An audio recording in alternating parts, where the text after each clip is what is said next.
Order है, ये जिन्होंने 3 महीने वेट किया है ये उनका ऑर्डर है, ठीक है। ये मेरे पास आ गया, ग्रुप टूल भी आ गए।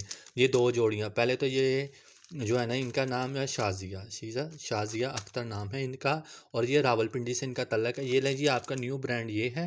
स्टिकर मैंने अपना हमेशा सबको लगा के दिया, 3 इंच का ये मेरा स्टिकर है, और मेरे पास 2 इंच वाले भी हैं। ये निशानी याद रहे, मुझसे जो परचेज़ करेंगे 3 इंच का राउंड स्टिकर और 2 इंच का राउंड स्टिकर, मेरा बिज़नेस ये साइज़ है। अच्छा ये हो गया, और ये हम उन पे लगा के देते हैं जो अच्छी खासी शॉपिंग करे, ठीक है, 10,000 से ऊपर की। और ये ग्रुप टूल आ गए, ठीक है, ड्रेस माई क्राफ्ट के, ठीक है। पैक है भाई, सारा कुछ पैक है, न्यू ब्रांड है अल्हम्दुलिल्लाह। ये आ गए, और बाकी तो आपकी वीडियो मैंने बना दी थी, नाम लेना ज़रूरी था। ये देख लें और ये देख लें, ठीक है। आप लोगों को भी चाहिए रब्ता कर लीजिएगा, इंशाल्लाह मिल जाएगा। और ये बड़े बेहतरीन, सॉरी, ये बड़े बेहतरीन चीज़ है। कहाँ हो गया है भाई ये देख लें, पैक है, खोलते नहीं है इसको, इस तरह ही छोड़ देते हैं। चलें, अल्लाह हाफ़िज़, दुआ में याद रखिएगा। Order dispatch.